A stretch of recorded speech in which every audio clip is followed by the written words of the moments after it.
সেটাও সাকসেসফুল হবে, আর আপনি 2 রাকাত নামাজ পড়ে গুনাহ কামাবেন না নেকি পাবেন। আহা, যা হোক, বলতেছিলাম কি, কমে লুতটাকে ওপরে নিয়ে গিয়ে একেবারে ছেড়ে দিল।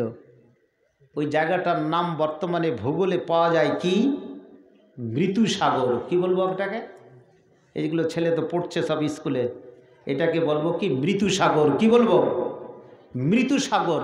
এই মৃত্যু সাগরকে ইংরেজিতে বলে ডেড সি। ওখানে করে কোনো জীবজন্তু কিচ্ছু পাবেন না। জলের ঘনত্ব এত, টালবাংরা সমস্ত মানুষটিকে যদি ওই লেকে হ্রদে যদি ছেড়ে দেওয়া হয়, কেউ ডুববে না। জলের ঘনত্ব এত, ওই জল কোনো জীবজন্তু পান করে না। কি অন্যায়, জগতে পাপ করেছিল, পাপ করা লোকটি সেখানে করে শুয়ে আছে এবং তাদের সেখানে করে জন্য সেই গর্তটা হয়ে আছে। চিন্তা করেছেন, জগতে নিদর্শন ঘুরে দেখুন পৃথিবীতে কোথায় কি হচ্ছে। এটা কি কোনো পকেটের কথা? কোরআনে বর্ণনা করেছেন, কোরআনে বর্ণনা করা হয়েছে বিভিন্ন সূরাতে, সূরা রাদে বর্ণনা করা হয়েছে, বিতাফসিল ডিটেলস আলোচনা করেছেন। অতএব আমাদেরকে এগুলো জানতে হবে, সমস্তকে নিস্তানাবোধ করে দেওয়া হয়েছে। এবারে ছেড়ে দেওয়ার পরে ওই সমস্ত লোকটিকে, জর্ডন এলাকার সেই লোকটিকে, যে কোনো ভূগোলের পাতাতে হাদিস কোরআন জানতে গেলে সমস্ত ইলমের প্রয়োজন, জিওগ্রাফির প্রয়োজন, ইতিহাসের প্রয়োজন, সায়েন্সের প্রয়োজন, পলিটিক্সের প্রয়োজন, হিস্ট্রির প্রয়োজন, না হলে হাদিস কোরআনকে বোঝা যায় না। যে কোনো সমুদ্র তার গভীরতা ভূপৃষ্ঠ থেকে 11 কিলোমিটার। কত বললাম? 11 কিলোমিটার। এখান থেকে কত দূর হবে? হরিশ্চন্দ্রপুর। যে কোনো সমুদ্র, ভারত মহাসাগর হোক, আরব মহাসাগর হোক, আটলান্টিক মহাসাগর হোক, যে কোনো মহাসাগরের গভীরতা, জলের গভীরতাটা ভূপৃষ্ঠ থেকে কতখানি? 11 কিলোমিটার। বিজ্ঞানী রেখে বলছেন, এই যে যারা পুরুষে যারা যৌনক্ষেদা নিবারণ করেছে, মেয়েতে যারা নিজের যৌনক্ষেদা নিবারণ করেছে, ওই কণটাকে সমুদ্রের নিচে, যেটা 11 কিলোমিটার, তার নিচে 450 ফিট নিচে তাদেরকে রেখে দেওয়া হয়েছে। এখনো খুঁড়তে গেলে সেই যুগের প্রত্নতাত্ত্বিকবিদেরা বলছে, মেডিকেল সায়েন্স বলছে, তার নিচেও উলঙ্গ মেয়েদের ছবি পাওয়া যায়। নারে তাকবীর! যাতে তাদের গন্ধ পৃথিবীতে মানুষ যাতে না পায়, তাদের যাতে কোনো নিশ্চিহ্ন না থাকে, আল্লাহ তাআলা সেই ব্যবস্থা করে দিয়েছেন, সেই কমকে ধ্বংস করে দিয়েছেন।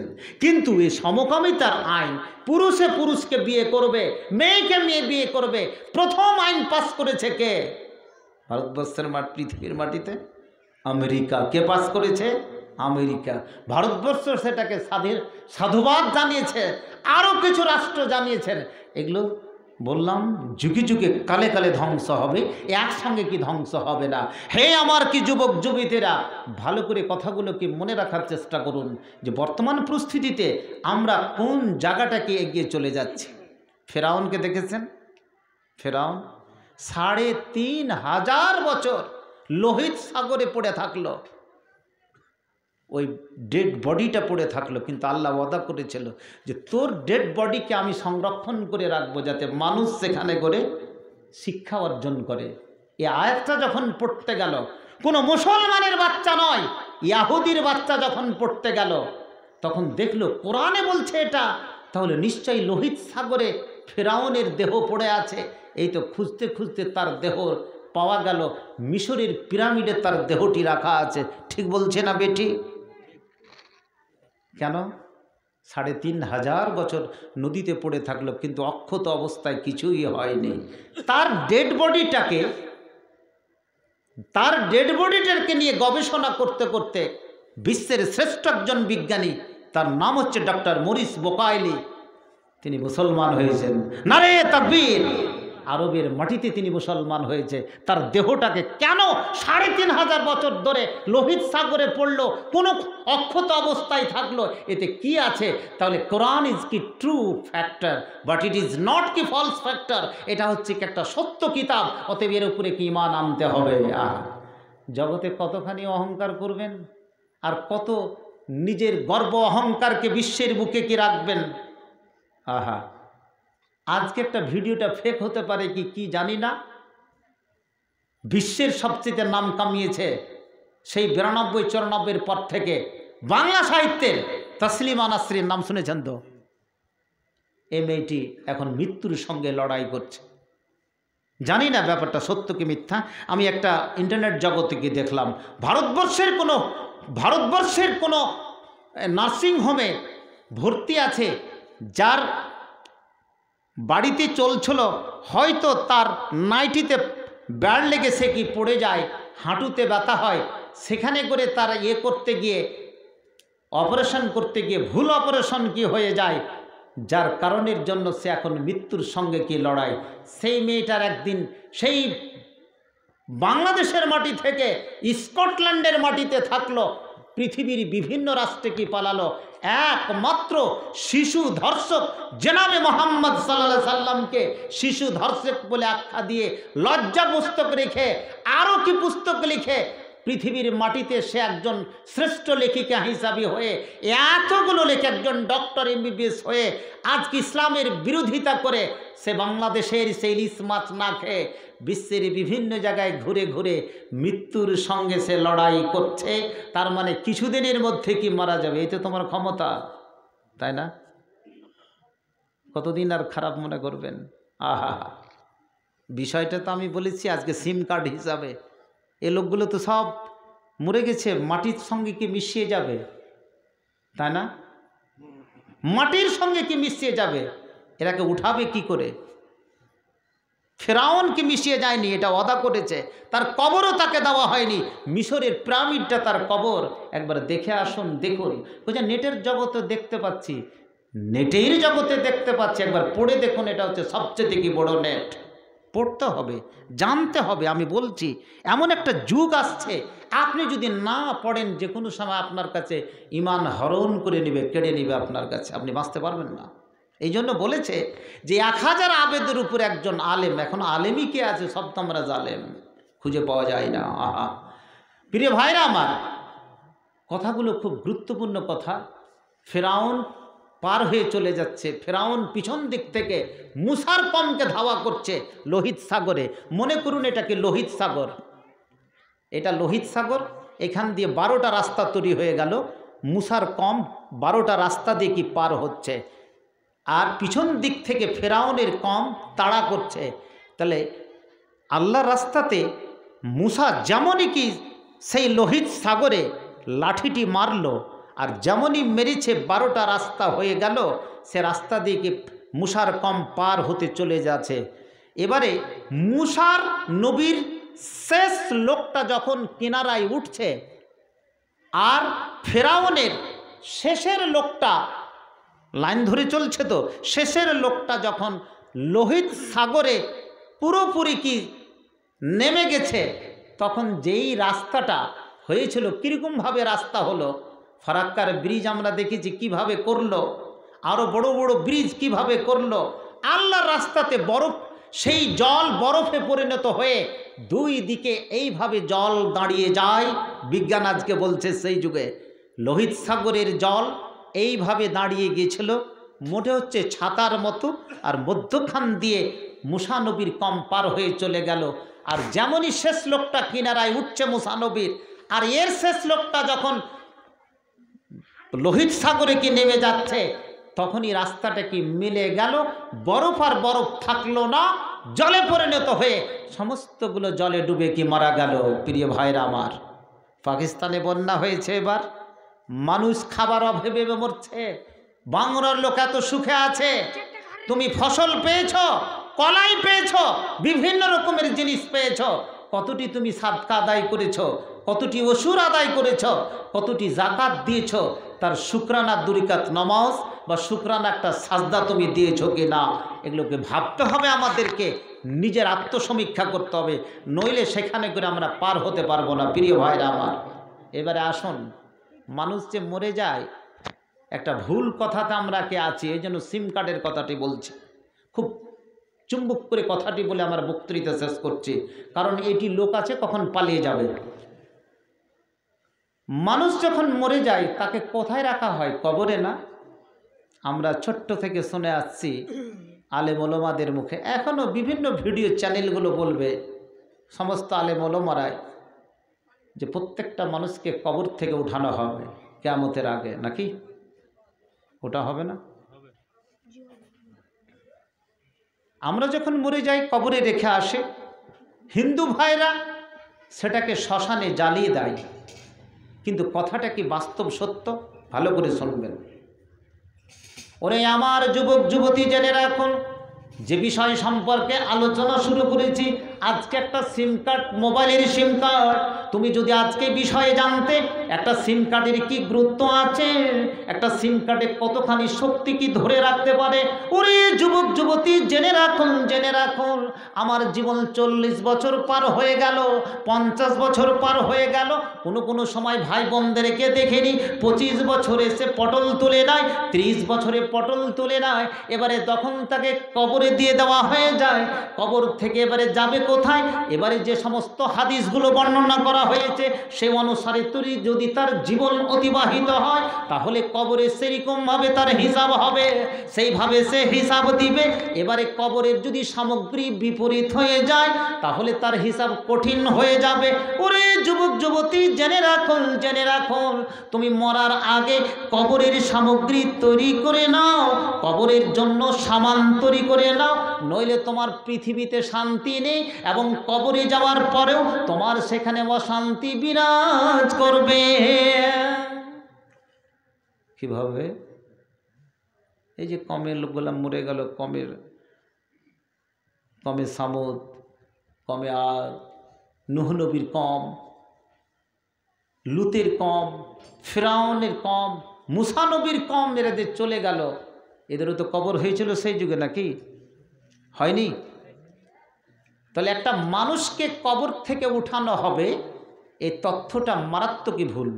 বিভিন্ন খাতিব, মাওলানা, বক্তারা ওয়াজ করে থাকি আমরা, কিন্তু এটা আসলেই ভুল। কোনো কবর থেকে কোনো মানুষকে উঠানো হবে না, এই কথাটাই বলতে চাইছি। কবর থেকে কোনো মানুষকে উঠানো হবে না, কারণ কোনো কোরআনে তার কোনো প্রমাণ নেই, হাদিসে কোনো প্রমাণ নেই। আমি প্রথমে এসে বক্তৃতার মধ্যখানে প্রথমখানে একটা আয়াত পাঠ করেছিলাম, ফাইদা হুম মিনাল আজদাতি ইলা রব্বিহিম ইয়ানসিলুন। প্রত্যেকটা মানুষ কবর থেকে উঠে চলতে শুরু করা হবে। কবরের দ্বিতীয় নাম বলা হয়েছে আল আজদাত, আলিফ জিম দাল আলিফ তা, আজদাত, জাদস থেকে শব্দটি এসেছে, কিন্তু কবর কথাটা এখানে ব্যবহার হয়নি। কবর থেকে কোনো ব্যক্তি উঠবে না। এবারে আপনারা যুক্তি দিয়ে বুঝাচ্ছি আপনাদের। বাবলামোনা গ্রাম দেখেছেন তো? কে কে বাবলামোনা দেখেছেন? বাবলামোনার একজন বক্তা এসেছিলেন, মুনির ভাই, আমার আগে, মতিউর রহমান উমরির আগে বক্তৃতা দিচ্ছিলেন মুনির ভাই, ওই বক্তা, ও বাবলামোনার ছেলে। এই গ্রামটাতে আমি অহরহ বক্তৃতায় গেছি, সেই বিহারের বিভিন্ন জায়গায়। সে বাবলামোনা 140 বছরের গ্রাম, গ্রামটি কিন্তু নিশ্চিহ্ন হতে চলেছে। রুহিমারি দেখেছেন, বিলাইমারি দেখেছেন, মনে যায়নি এরা। এই গ্রামগুলোর অস্তিত্ব আছে কি? ওগুলোতে কি কবর ছিল না? এবারে যদি কবর থেকে ওঠা হয় তাহলে তার কবরই তো থাকবে না, তাহলে কবর থেকে ওঠা হবে কি করে? না জি, কোনো মানুষকে ভালো করে নোট করে নিন, মানুষকে কবরে দেওয়া হয় তার দেহটাকে পচাবার জন্য, বাস, দ্যাটস অল, দ্যাটস এনাফ, আর কোনো প্রয়োজন নাই। হিসাব কিতাব হয়ে গেল, ডেড বডি সেখানে পচে গেল, সরে গেল, জি, সেটা সঙ্গে কে গল্প করছে, এটা সংরক্ষিত হয়ে গেল, আর কোনো অসুবিধা নেই। কিন্তু কবরের গুরুত্ব এত কেন? হানফি, দেওবন্দি ভাইরা, বরেলি যারা, তারা কবর পূজা করে না? কবরটাকে কত সংরক্ষিত করে রাখে পীর সাহেবের। আপনি যাবেন নিজামুদ্দিন আউলিয়াতে, কদিন আগে আমি ঘুরে আসলাম কলকাতা হয়ে, দিল্লি হয়ে, রাজস্থানের আজমির শরীফে যাবেন, কি চলছে জগতে। তাহলে এ কবর, বাবলামোনায় কত লোক মারা গেছে, সব হাজার হাজার লোক, সব কবরটি কোথায় গেছে? গঙ্গাতে গেল না? কবরে নিশ্চিহ্ন থাকবে কি? থাকবে না। কোরআনে মাজিদে একটা আয়াত আছে আমসি পারাতে, ওয়াইদাল কুবুর বুতিরাত, বুসরাত মানে এমন একটা সময় আসবে যখন ইসরাফিল ফুঁক দিবে। এটা কি মাইক না, ধরে নেন বাঁশি। ও বেচারা দাঁড়িয়ে আছে, আল্লাহ কখন আমাকে আদেশ করছে ঠিক সেই দিকে দৃষ্টিপাত করে আছে এবং দাঁড়িয়ে আছে। যখনই বলবে কি যে কুন ফায়াকুন, তুমি এখন ফুঁক মারো, তখনই সে ফুঁক মারবে। আর যখনই ফুঁক মারবে তখন কি হবে? ওয়াইদা যুলজিলাতিল আরদু জিলজালাহা ওয়া আখরাজাতিল আরদু আথকালাহা। যখন ফুঁক মারবে তখন পৃথিবীটা কি করতে থাকবে ভাই? কাঁপতে থাকবে। কাঁপতে কাঁপতে উঁচুগুলো নিচু পড়বে আর নিচুগুলো উঁচু হবে, একটা সমান্তরাল ভূমিতে পরিণত হবে। সূরা মারিজে বলছে কি হবে? পৃথিবীতে পাহাড়গুলো আছে, ওয়াতাকুনুল জিবালু কাল ইহনিল মানফুশ। পাহাড়গুলো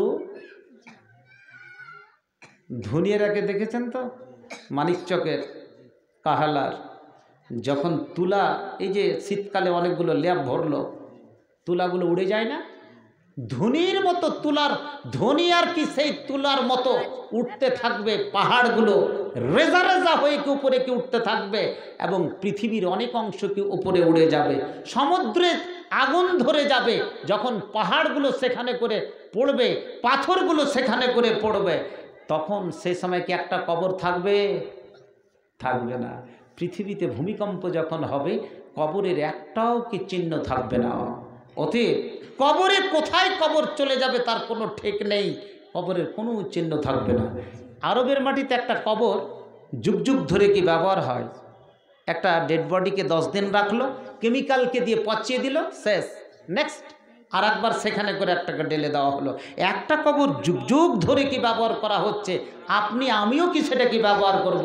তাহলে কবর থেকে কোনো ব্যক্তিকে উঠানো হবে না, এটা পরিষ্কার। তাহলে কোনখান থেকে আর একে উঠানো হবে?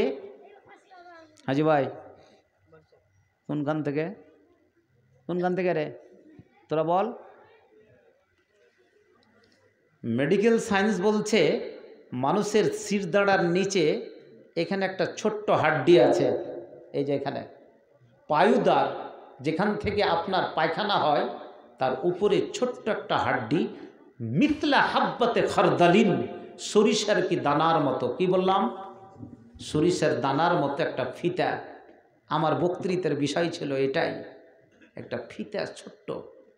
মোবাইলের সিম কার্ড দেখেছেন তো?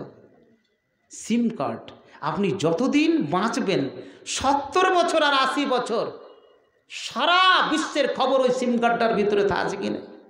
আছে কি নাই? ও বলে দেবে সমস্ত কিছু। তো ওই যে ছোট্ট একটা হাড্ডির কোনা, ওই হাড্ডির কোনাটাকে বিজ্ঞানীরা কি দেখেছেন? কোনো অসুবিধা হলো?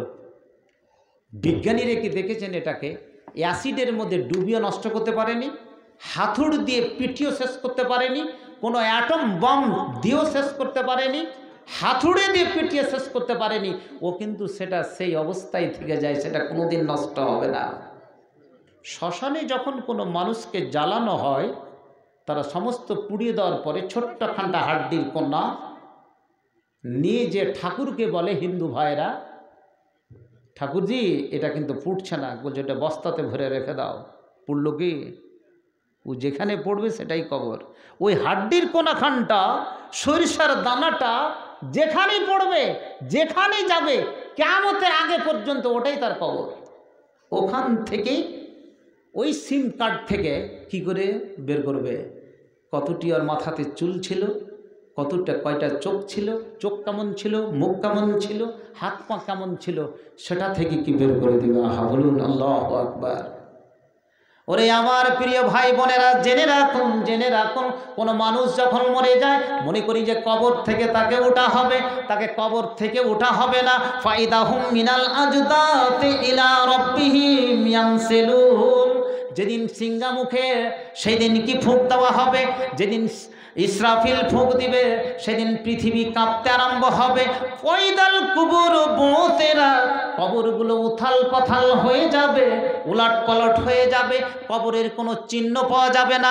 তবে পিছনের যে হাড্ডি খানটা আছে, সে হাড্ডি খানটা অস্থিকোনা কোনোদিন নষ্ট হবে না। পৃথিবীর বিভিন্ন জায়গায় ঘুরে বেড়াবে, মানুষের ভিতরে থাকবে, মাটির ভিতরে থাকবে। কিয়ামতের পূর্ব মুহূর্তে যখন পৃথিবী ধ্বংস হবে, তখন আল্লাহ আদেশ করবে, ওরে হাড্ডি, ওরে সিম কার্ড, তোমাকে আমি বলে দিলাম, তুমি যে একজন বাকারে ছেলে, তুমি যে উসমান ছিলে, তুমি আয়েশা ছিলে, তুমি হাফসা ছিলে, ওইরকম একটি মানুষ তৈরি হয়ে যাও, হয়ে যাও।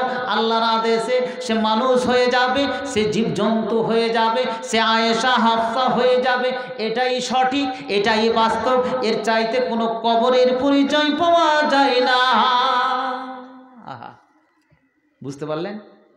এই হাড্ডিটাকে বিজ্ঞানীর ভাষায় বলে প্রাইমারি নট, KNOT দিয়ে, অথবা অর্গানাইজার নট বলা হয়।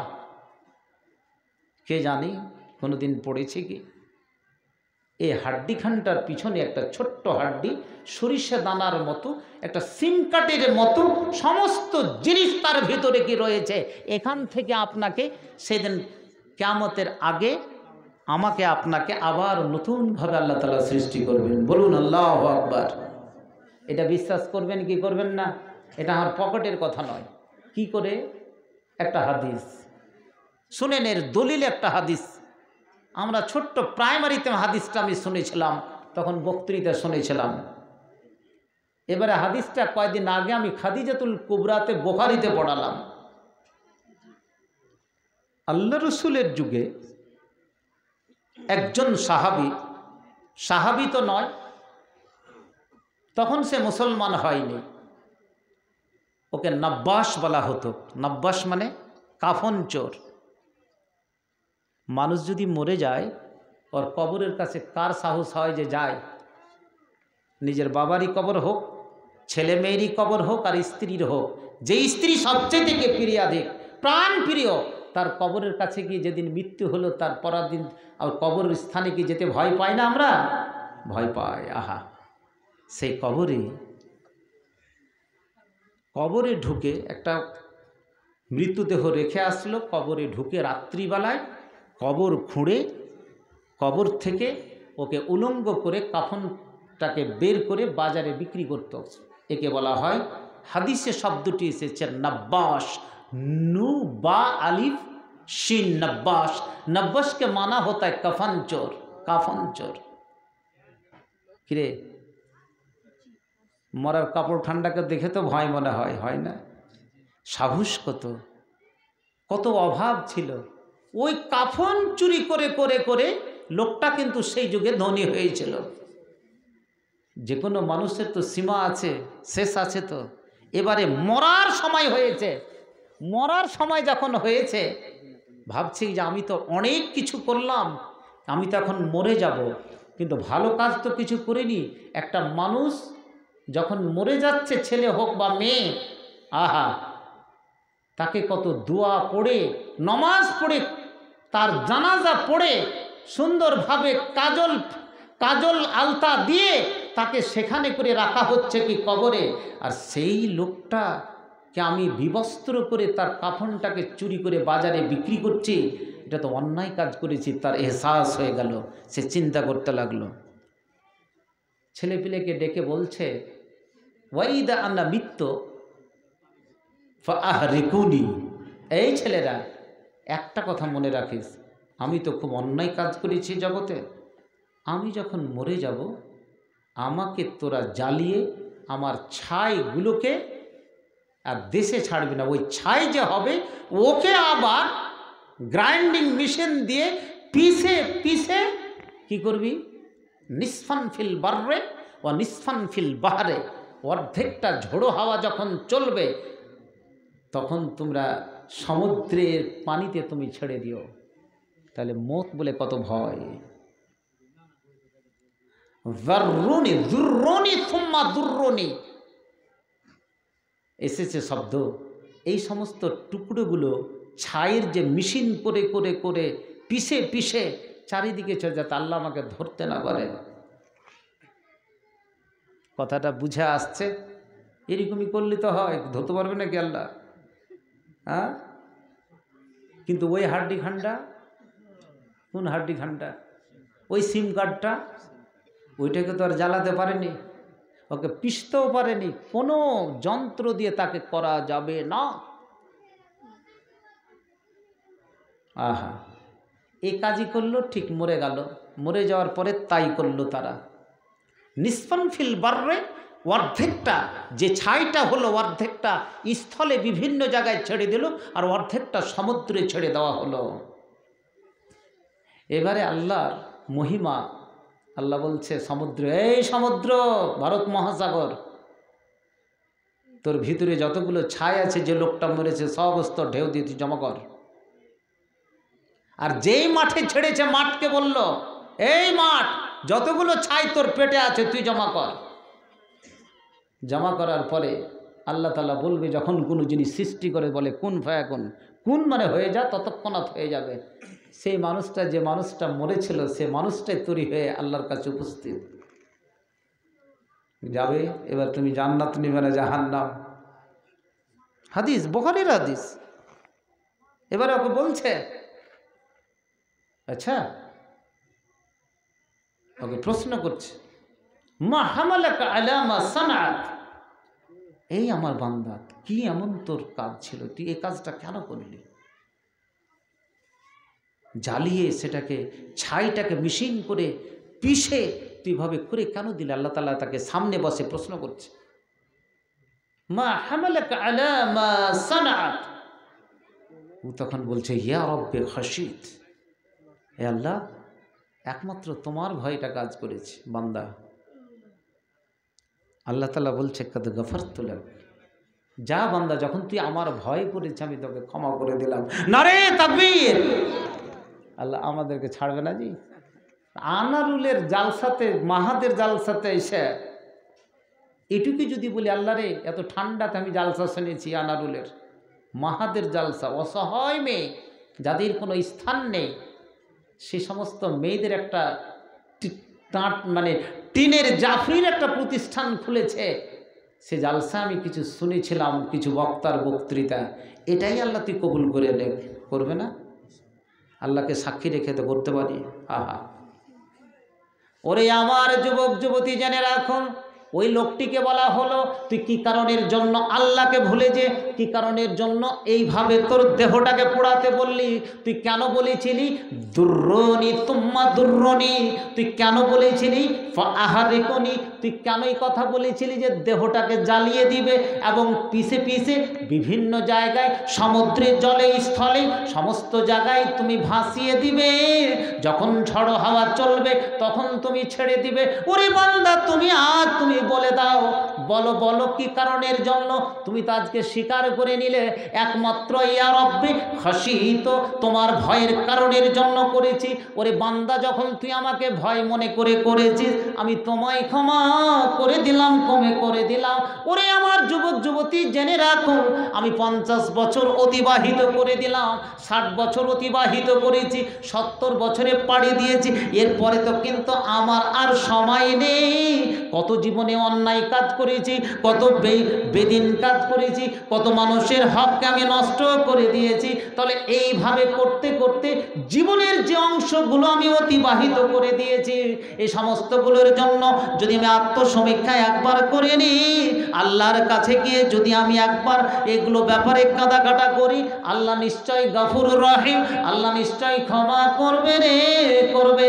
একবার আমার কাছে সেই দিকে যেতে হবে, আল্লাহর দিকে ফিরে যেতে হবে, নইলে আমাদের কোনো জায়গায় শিক্ষা নেই। আহা, কি অবস্থা!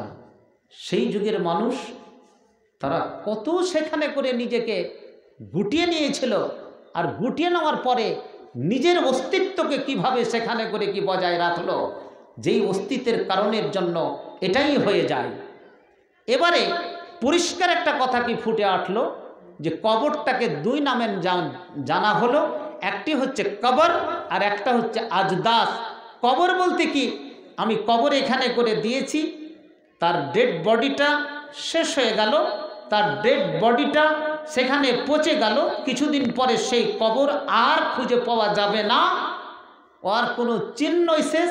দেখা গেল যেখানে করে কবর ছিল, খুঁড়তে গিয়ে দেখা গেল কিছু হাড় হাড্ডি আছে, সে হাড় হাড্ডিকে আমি তুলে নিয়ে যদি দেখা যায় অন্য জায়গায় একটা জায়গায় আমি পুঁতে দিতে পারি। আবার দেখা গেল সেটা কোনো নদীর ভাঙনে শেষ হয়ে গেল। কবর যে কোনো সবাই to be transferred, to be transplanted, যে কোনো সবাই পরিবর্তন কি হতে পারে, বাট আজদাস কিন্তু কোনো পরিবর্তন নেই। সেই পিছনের যে হাড্ডি সরিষা দানার মতো, ফিতার মতো, একটা সিম কার্ডের মতো এই জায়গাটা আমাদের কি থেকে যায়, এটাকে কোনো সময় নষ্ট করা যায় না। ওই জায়গাটা থেকে, ওই অস্থি কোণা থেকে, হাড্ডির কোণা থেকে মানুষকে কিয়ামতের আগে সেখান থেকে আবার সৃষ্টি করে আবার পৃথিবীর তার হিসাব কিতাব হবে। প্রিয় ভাইরা আমার, সাবধান। তাহলে আমরা কোনো জায়গায় বাঁচতে পারবো না। আমাকে বাঁচার জন্য একটাই সামগ্রী হতে হবে। আজকে হরিশ্চন্দ্রপুর থানার ওসির হাত থেকে বেঁচে গেলাম, কালকে ম্যাজিস্ট্রেটের হাত থেকে বেঁচে গেলাম, অমুক দিন আমি প্রধানমন্ত্রীর হাত থেকে বেঁচে গেলাম। জীবনে তো অন্যায় করেছি, কিন্তু সবারই যে স্রষ্টা, তার হাত থেকে আমাকে বাঁচতে গেলে ওই সিম কার্ডকে সম্মুখে রেখে জীবনের সমস্ত সিম কার্ড তৈরি করে নিতে হবে। প্রিয় ভাইরা আমার, একটা সিম কার্ড যখন তুলিয়ে দেওয়া হয়, যেমন একটি মোবাইল আছে, এই মোবাইলে যেমন একটি সিম কার্ড আছে, সিম কার্ডটাকে যদি নষ্ট করে দেওয়া হয় তাহলে এই আয়তক্ষেত্র বিশিষ্ট এই মোবাইলের কোনো দাম নেই, এরকম একটা জিনিসের দাম নেই। কিন্তু সিম কার্ডটার ভিতরে যদি সমস্ত জিনিস ঠিক থাকে, সেটাকে যদি কোনো মোবাইলে ফিট করে দেওয়া হয়, একটা সামান্য জিনিস তাকে যদি পুঁতে দেওয়া হয়, তাহলে আপনি কিছুই বুঝবে না। ওই সিম কার্ডটাকে যদি সঠিকভাবে রেখে ওখানে করে যদি চালু করে দেওয়া হয়, একসঙ্গে 48 ঘন্টা যদি চালিয়ে দেওয়া হয়, তাহলে ভারতবর্ষের সমস্ত খবরটুকু খান খান করে বলে দিবে। ওরে আমার যুবক ভাইরা, জেনে রাখুন, জেনে রাখুন, সিম কার্ড থেকে তুমি নিজের জীবনের সিম কার্ড তৈরি করে নাও, নিজের সিম কার্ডকে বুঝতে তুমি শিক্ষা নিয়ে নাও। আজ আমরা এই সমস্ত শিক্ষাগুলোকে অর্জন করি না, যার জন্য আজকে প্রত্যেকটা মানুষ আসল পথ থেকে সরে গিয়ে কোথায় যেন চলে গেছে, নিজেকেও সে কল্পনা করতে পারে না। এই কল্পনার জন্য আপনাকে নিজেই তৈরি হয়ে যেতে হবে, অন্য কেউ আপনাকে তৈরি করবে না।